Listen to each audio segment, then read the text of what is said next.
The sky above Velnanine was always gray. No sun, no stars, just thick clouds and ash from the mines below.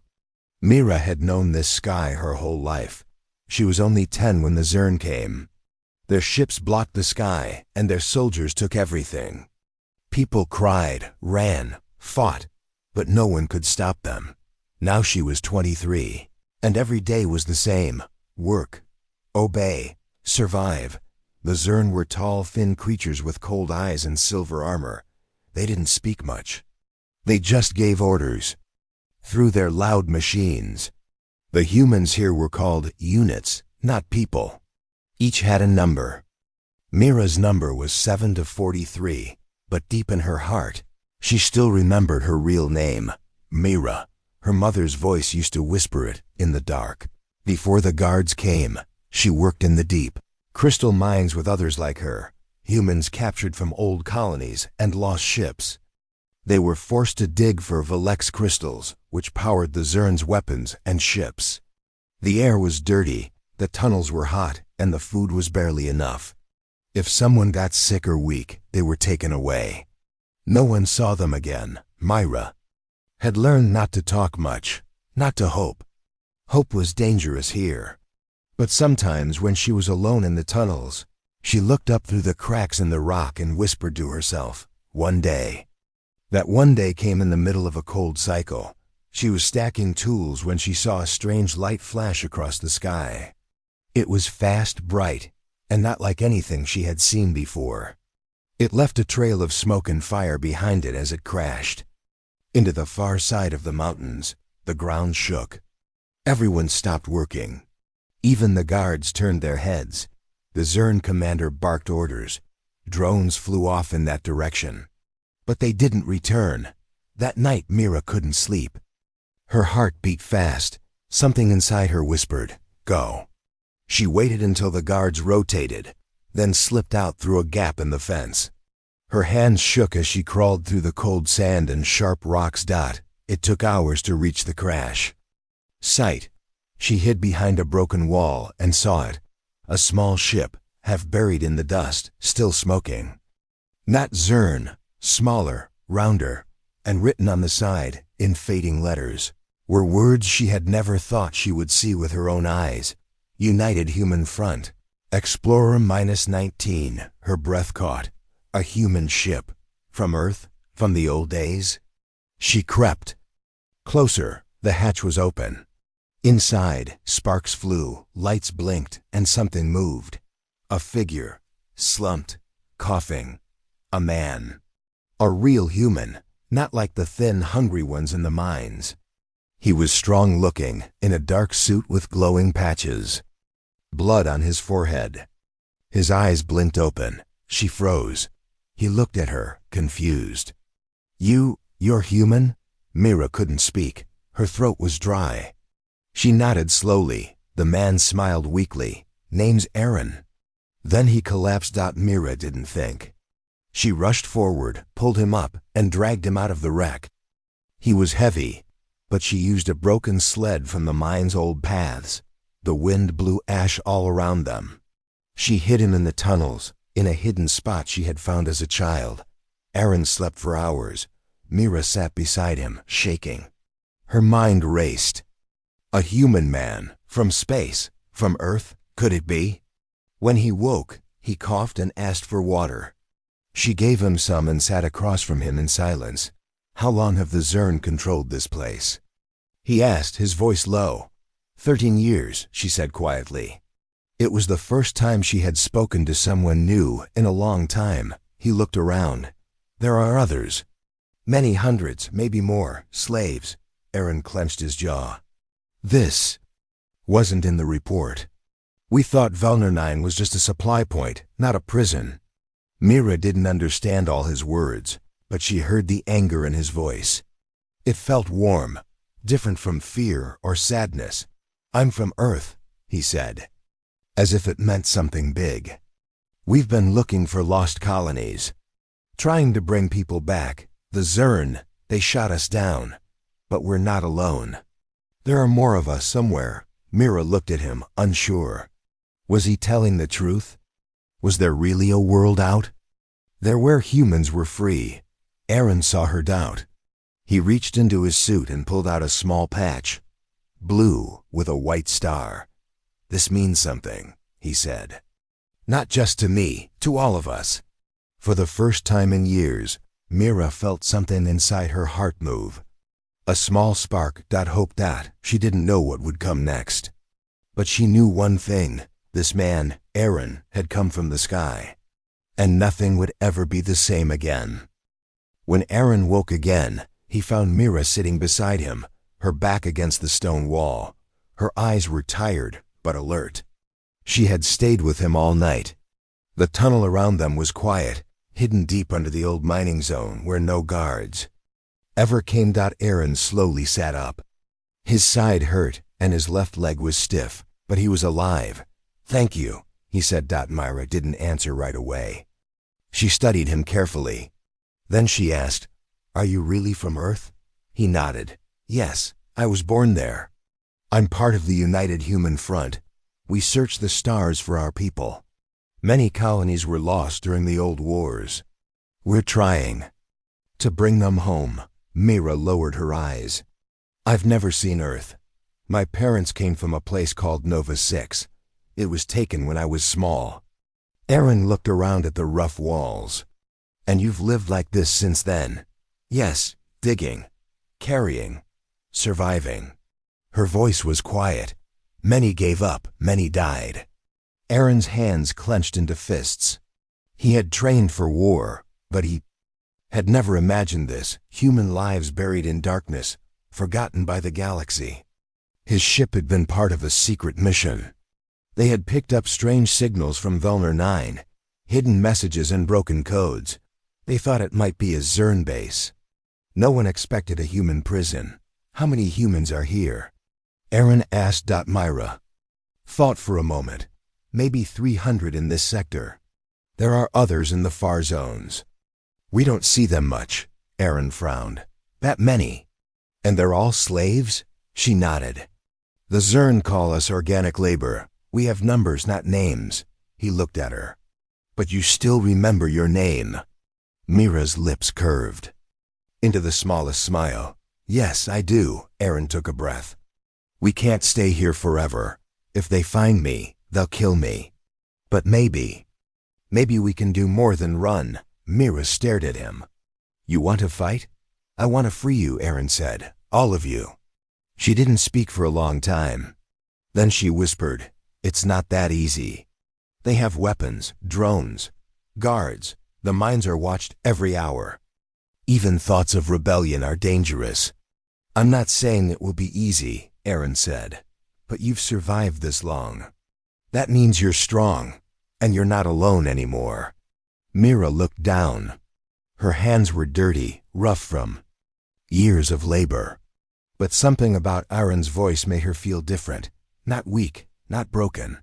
Like maybe she still had power inside her. For the next few days, Aaron rested and recovered in the hidden tunnel. Mira brought him water, food scraps, and parts she stole from the junk pile near the mines. He started working with tools again, fixing his small device, building tiny circuits from old Zern tech. At night, they whispered plans. Mira told him about the mine layout, guard routines, and tunnel systems. She knew every path. Aaron explained how Earth soldiers use tactics, how a small group could outsmart a large force if they planned well. One evening, Mira brought someone else. A quiet, thin man with gray hair and sharp eyes. "This is Tareen," she said. "He knows old tech. He used to be an engineer." Tareen looked at Aaron with curiosity. "A real human soldier?" "I thought Earth forgot us." "Not anymore," Aaron said. "But I need help. I can't do this alone." Tareen nodded. "Then we better start." A small team began to form. Tareen worked with Aaron on machines. Mira brought another girl, Ree, only 16 but brave and fast. They found a broken Zern drone and rewired its eye to spy on the guards. Surprisingly, help came from a strange place. An alien boy named Dav. He was not Zern, but part of a servant race. Dov hated how the Zern treated others. He secretly gave Mira old maps and a keycard stolen from the officer's post. "You help humans?" Mira asked. Surprised, Dov smiled sadly. "Zern treat all small ones as tools. You rise, maybe we rise too." Soon, the group had a hidden base in the old tunnels. Aaron trained them how to move silently, how to use tools as weapons, how to think like soldiers. Mira learned fast. She had always been clever, but now she was focused, determined. Aaron noticed how she walked now, straighter, stronger. The fear in her eyes was slowly fading. He saw not just a survivor, but a leader. One night, as they worked under dim lights, Mira asked, "Why did you come here?" Aaron looked up. "I was searching for a signal." A voice lost in space. "I thought it was just data. But now I think. Maybe it was someone like you." Mira felt her heart beat faster. "A voice?" "Yes," he said. "It said, we remember who we are, over and over. That was weeks ago." Mira's eyes filled with emotion. "That was Tareen. He tried to send it years ago, through the old relay tower. We thought it failed." Aaron smiled. "It reached us." Mira looked at the dark wall of the tunnel. For the first time, it didn't feel like a prison. It felt like the beginning of something greater. The days passed quickly inside the tunnels. Deep below the mines, Mira's small group worked like silent fire, careful, quiet, but growing stronger with every passing moment. Aaron had made a map using the stolen drone's memory chip. It showed guard paths, storage areas, energy lines, and even the old air tunnels no longer in use. The map became their secret weapon. Mira trained with Aaron every night. At first, she struggled to fight with a metal bar, but Aaron showed her how to move, how to focus, how to strike. After only a few days, Mira was faster and sharper than anyone else in the group. "You have a fighter's heart," Aaron told her one evening. "You just never had a chance to use it." Mira looked at her hands. They were no longer just for digging. They were hands that could shape a new future. More people joined them. Some came from the mines. Others came from the kitchens or scrap zones. Slowly, the team grew, 10, then 20. Tareen taught them how to disable cameras and sensors. Ree learned how to sneak past guards without making a sound. Dov, the young alien engineer, used old wires to create a small jammer that could block Zern radios for 10 seconds. "That's all we need," Aaron said. 10 seconds can change everything." They had a plan now, a real one. On the day of the next sandstorm, when the skies would block the Zern's satellite eyes, they would strike. The goal was simple: steal one of the patrol crafts and escape. From there, they could send a stronger message into space, one that Earth couldn't ignore. But plans are always at risk in a place ruled by fear. One night, just before rest hour, Mira found Ree waiting in the dark, her eyes wide. "They brought someone new," Ree whispered. "A new commander, Zern soldier. Big one. Mean." Myra's heart sank. "Where?" "Command post. He already punished 2 workers for speaking without permission." That night, Aaron and Mira watched from a hidden ledge as the new commander arrived. He stood tall, even among the other Zern. His armor was black and red, and his face was covered with a mask. His voice echoed like thunder when he spoke. "His name is Varn," Dov said quietly. "He is one of the war-bred. No feelings, no mercy." Aaron narrowed his eyes. "He's trouble. We need to move fast." The storm was only 3 days away.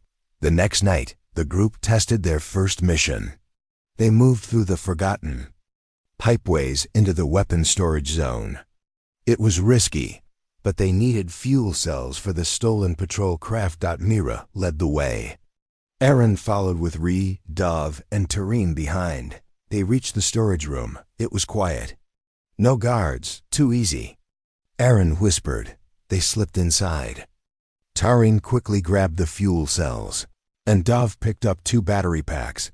But as they turned to leave, the door slammed shut. A Zern drone dropped from the ceiling. Its red eyes lit up. Intruders detected. "Run!" Aaron shouted at the group. Split. Mira and Ree ran left, the others to the right. The drone fired a stun beam, barely missing Myra's shoulder. She turned and threw a piece of metal at it, smashing its eye. Sparks flew, but it wasn't down. Reed jumped on a pipe and kicked the drone from behind. It crashed into the wall, buzzing weakly. They didn't wait. Mira dragged Ree through a vent, down a tunnel, and out near the garbage chute. They made it. Back to the hideout, hearts racing. 15 minutes later, Aaron returned with Dov and Tarin. They were bruised, but alive. Everyone was safe this time. But the risk was growing. "We need to move before Varn learns about us," Aaron said. "If he starts searching the tunnels, it's over." Mira stood and looked around. The others watched her now. Not Aaron, her. She had become the light. "In this darkness, we move on storm night," she said. "No more waiting." The night before the storm, the group gathered one last time. Tarin brought an old flag from the colony days. It had a faded symbol, a star over a rising hill. He placed it near their tools. "This was once our home symbol," he said. "Let it guide us back." Aaron checked the jammer, the stolen ID card, and the drone eye. Mira pulled on gloves made from cloth and wire. She tightened her belt and checked the map one more time. Outside, the sky was turning dark. Winds began to howl across the rocky ground. "We started as shadows," Mira said. "But now we are fire. And tomorrow we burn through the chains." No one cheered loudly. They just nodded, eyes full of quiet power. Hope had become action. Fear had become strength. And in the storm's shadow, sparks were ready to fly. The storm rolled over Velner 9 like a beast with no face, covering the sky with thick black clouds. Dust flew through the air, hiding the stars, jamming signals, and making even the Zern sensors weak.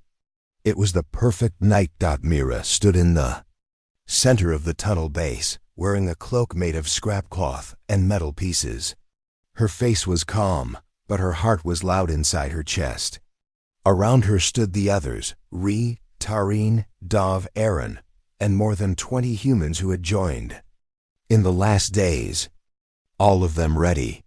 All of them waiting. Aaron checked his wrist device. "Now," he said. "We move now."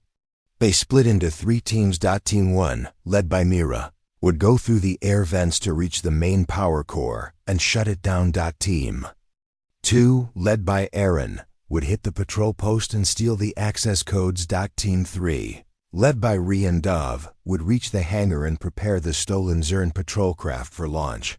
Once the power was cut and the ship was ready, they would escape together. But deep in the Zern compound, Commander Varn stood watching the sky through the glass wall of the control room. His red eyes narrowed. "Something moves," he said to his second officer. "Send 2 drones to the tunnels." "Yes, Commander." Mira led her team through the narrow pipes, past rusted vents and old wires. Her hands were scraped, her knees bruised, but she did not stop. Behind her, 2 workers held a box of tools Tarin had prepared, enough to fry the power lines for 10 minutes. They reached the junction. Mira nodded. "Start the setup. I'll watch the back." The others got to work. Suddenly, a sound echoed down the pipe, the sharp buzz of a flying drone. Mira's eyes widened. "Hurry!" The drone flew closer. Mira jumped out and slammed a pipe into its sensor. It spun and fired a small stun beam, hitting the wall. Sparks flew. Mira jumped again, this time smashing the drone with a heavy rock. It dropped, twitching. "Done!" Someone shouted. Mira grabbed the wire. "Pull it now." The cable tore, sparks flew, and the power core screamed as it shut down. Lights across the mine flickered. Sirens blared. But it was too late. The power was down. Aaron's team moved fast. With the lights out, they slipped through the dark halls. 2 guards stood outside the patrol post. Aaron signaled. One of the workers tossed a noisemaker down the hall. The guards turned, confused. Aaron and Tareen jumped them from behind. A short fight. No time to waste. Inside, Aaron found the control panel. He used the stolen keycard and typed in the codes. The screen flashed green. "We have the hangar codes," he said into the tiny com. Dov's voice replied, "We're powering the ship now. Come fast." But outside, things were changing quickly. The main Zern tower switched to backup power. Commander Varn watched the screens light up again. The map showed movement in Sector 4, Sector 5, and the hangar. "Rebels," he said coldly. "All units, intercept. No prisoners." He grabbed his plasma staff and marched out. Mira and her team ran through the tunnels. Smoke filled the air. Alarms echoed everywhere. But she didn't slow down. They reached the hangar just as Aaron arrived from the other side. The patrol ship stood ready, powered and open. Ree waved from the door. "Go, go," she shouted. People ran up the ramp. Mira helped lift an old man who had fallen. Aaron carried a wounded boy who had been hit by a stun round. But then came the roar, a deep, sharp scream from the far end of the hangar. Varn. He stepped out of the smoke like a shadow with glowing eyes. "No escape," he said. "You are mine," Mira turned. Aaron handed the boy to Ree and stepped forward. "I'll stop him. Get them out." "No." Mira grabbed his arm. "We fight together." Aaron looked at her, proud. "Then we end it together." Varn charged. His staff glowed blue as it slammed toward Mira. She ducked, rolled, and struck his leg with a wrench. It bent but did not break. Aaron jumped on Varn's back, pulling at the armor. Varn shook him off and punched hard. Aaron hit the ground, coughing blood. Mira screamed and leaped, swinging her metal rod into Varn's head. His mask cracked. He growled and turned to her. "You think you are strong?" He hissed. "I know I am," she said. She dodged another strike and hit the cracked part of his mask again. It broke off and sparks flew from his face. Varn staggered. Aaron, bleeding but standing, handed Mira the plasma blade he had hidden. "Finish it," he whispered. Mira took the blade, turned, and in one clean strike, cut through Varn's power pack. The alien dropped, silent. The hangar was still. Cheers rose from the ship. Ree ran to them. "We need to leave now." Mira and Aaron limped up the ramp. The doors closed. The ship lifted into the sky. Below them, the Zern base burned in the storm winds. Chains had broken. The stolen Zern patrol ship flew through the storm clouds of Velner 9, shaking with every blast of wind and dust. Inside, the air was tense. People held onto walls, seats, or each other. Some were bleeding, some crying, but all were alive. Mira sat beside the pilot's seat, holding Aaron's hand. His face was pale, and his side was bleeding from the fight with Commander Varn. Ree worked quickly to press a cloth on the wound. Her hands trembled, but her eyes stayed strong. "You'll be okay," Mira whispered. Aaron tried to smile. "We made it, didn't we?" "We're not safe yet," Dov said from the control screen. "Zern ships may follow. We must hide." The ship's systems were half damaged, but Dov had managed to activate the scanner. He showed Mira a map, 3 small moons nearby, all cold and empty. "We can hide behind one of them," Dov said.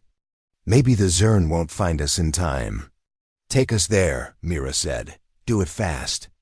The ship turned sharply, flying low through the storm. Outside, the last lights of the mine base disappeared in the distance. Mira looked back. The place where she had lived in chains, now just a shadow behind them. They reached the second moon 2 hours later. It was a frozen ball of rock and metal, with a crater deep enough to hide the ship. Dov landed the patrol craft inside the crater, and the engines went quiet. The silence felt heavy. "We did it," Tareen said. He sat near the wall, holding the old colony flag. "We really got out." For the first time, the people smiled. "Not Wide, not loud, but real smiles. They were free, but Mira knew it was not the end. Aaron needs help, Ree said. He lost too much blood. Mira sat beside him. Stay with me, she whispered. Aaron opened his eyes. We need to send the message. You rest, she said. I'll do it. No, you must do it, he said. They'll listen to you. Mira looked at Dov. Can we send a signal? Dov nodded. Short message, no long range, but if Earth Patrol is close, they may hear. Tarin stood. Use the old code we tried before. The same one that reached Aaron. Mira stepped to the panel. Her hands shook as she typed. She remembered the words. We are human. We were taken. We remember who we are. We are free now. We need help. We are waiting. She pressed send. A small beep told her the message had gone. Now. They waited. For 3 days, they stayed hidden. The food was low. The water tanks were cracked, but Dov fixed them. Aaron slept most of the time, his breathing soft and slow. Mira watched the sky every night. Each star made her wonder, was Earth out there? Would someone hear them? On the 4th day, the scanner beeped. Ship detected, Dov said. Everyone jumped up. Tarin checked the scanner. It's not Zern. Design unknown. Mira stared at the screen. The ship was small, fast, and coming straight toward them. Hide, she said. Turn off power, we wait. The patrol ship powered down. The lights turned red. Everyone held their breath. The unknown ship hovered above the crater. Then, a voice came through the com. This is Earth Fleet Scout Liberty Hawk. We received your message. Please respond. Mira's eyes filled with tears. She grabbed the com. This is Mira. From Velner 9, we are humans. We escaped a Zern slave base. We are free, but we need help. There are wounded. The voice replied, calm and warm.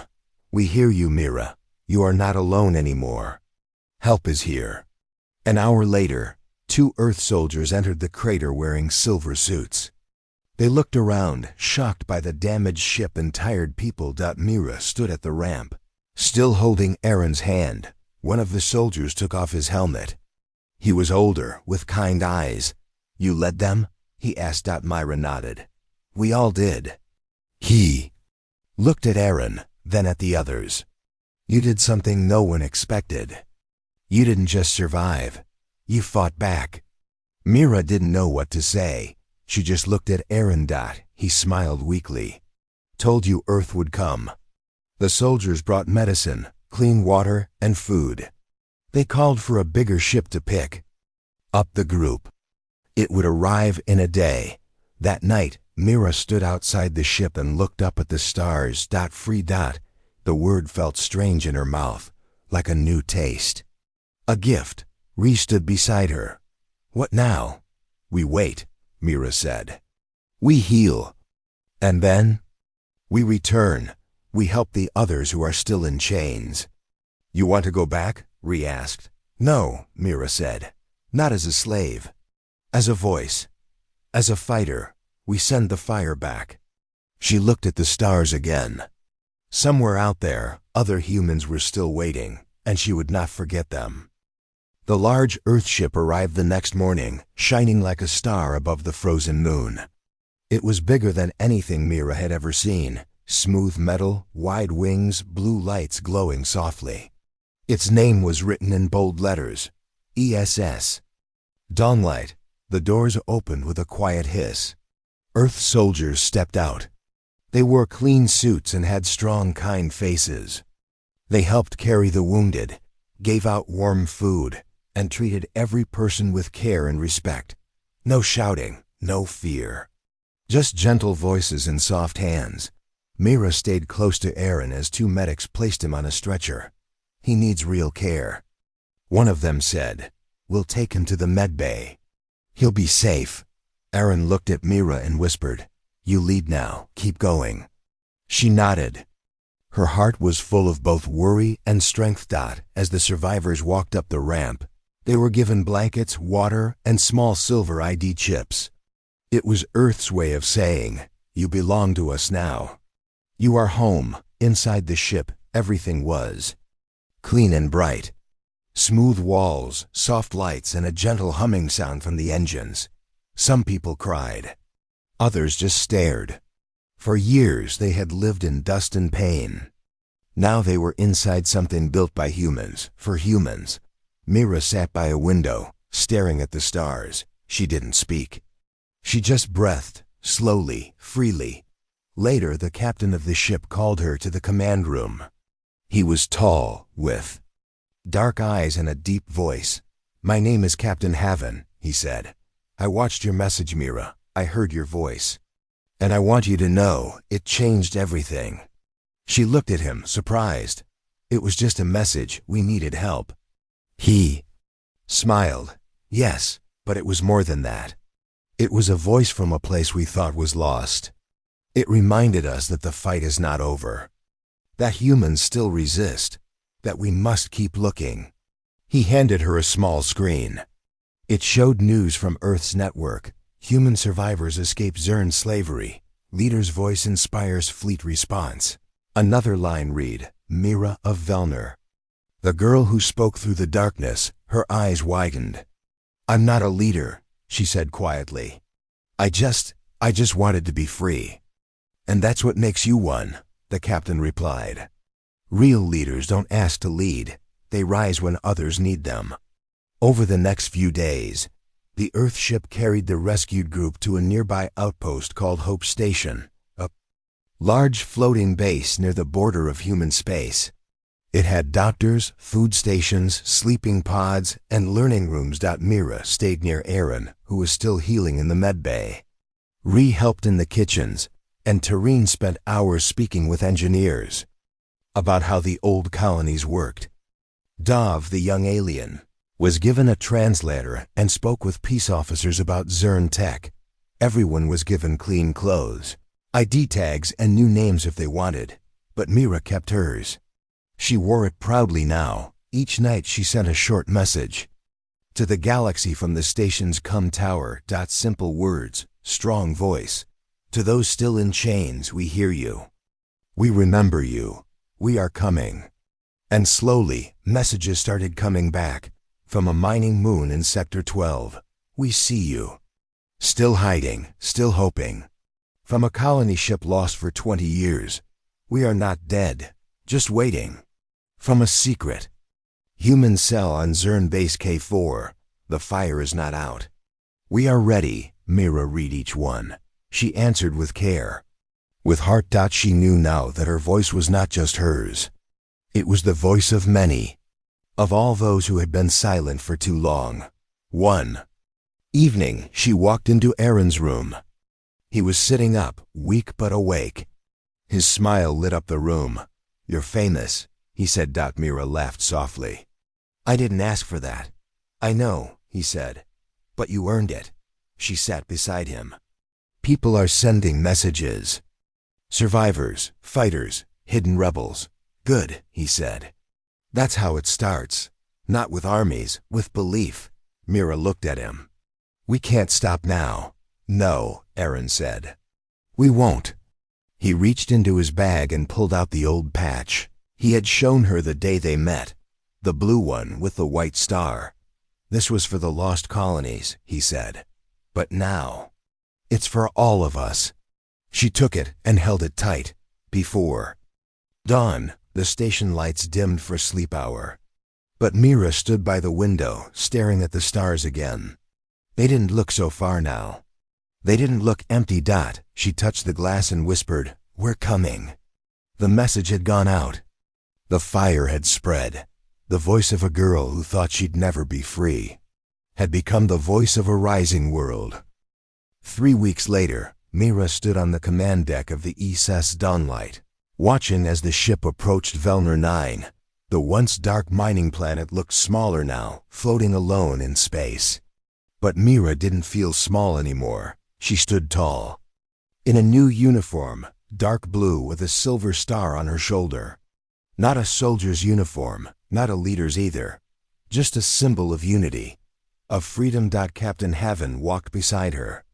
You sure you want to do this? Mira nodded.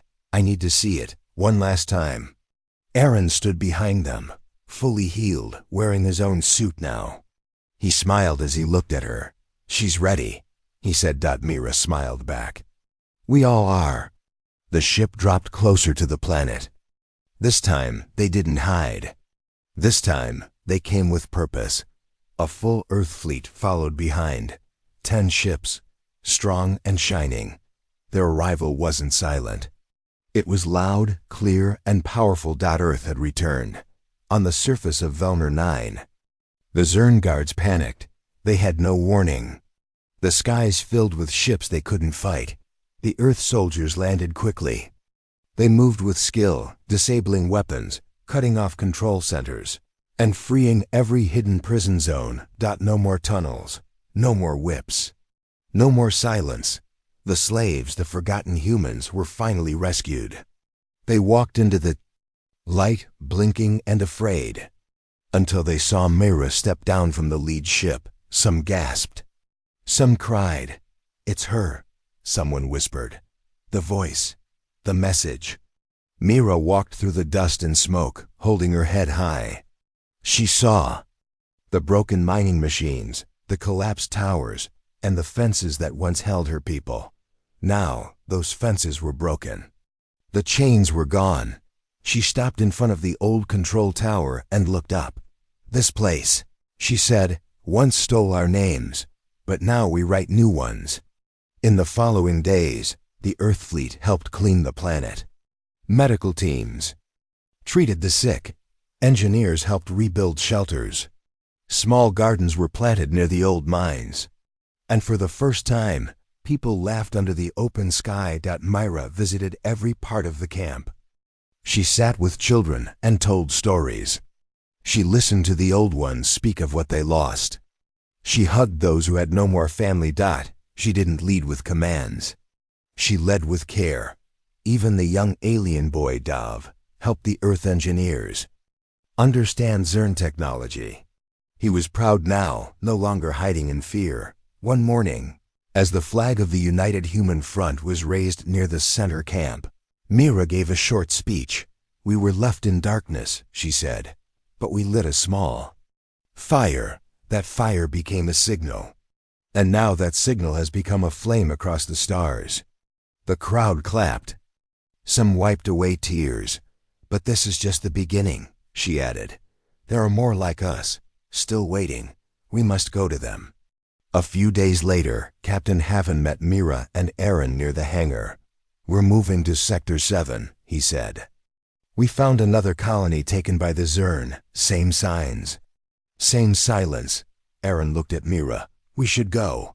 But Haven turned to her and said, or you could stay. Help lead here. Teach. Rebuild. Mira walked away for a moment. She looked at the sky. It was blue today, not gray like before. The wind was gentle. The sounds of children laughing echoed in the air. This place no longer smelled like pain. It was starting to feel like home. She turned back and said, I will stay. For now, these people need someone who remembers. Someone who was here. Aaron nodded. Then I'll go. I'll find more of us, and I'll come back with them. They stood for a long moment, no words. Just quiet understanding. Finally, Mira reached into her pocket and gave him the old blue patch, the one with the white star. This started with you, she said. Now take it where it's needed. Aaron took it gently. I will. Time passed. Velner 9 changed. The mines were turned into gardens and homes. The tunnels became schools and story halls. The people no longer whispered. They sang. They shared. Their names again. Real names. Mira walked those paths every day. She helped build. She helped teach. And each night, she sent a new message from the Come Tower. Simple words. Clear voice. You are not forgotten. You are not alone. We remember. You. One day, a child asked her, Did you ever think you'd be free? Mira smiled. No, I didn't. I thought my life would end in those mines. The child looked up. Then how did you become the one who saved us? Mira bent down and whispered, because one man fell from the sky and reminded me who I really was. The stars above twinkled softly and far away, in corners of space still dark and quiet. New sparks began to glow. The story of Mira, the girl who found her voice, had just begun.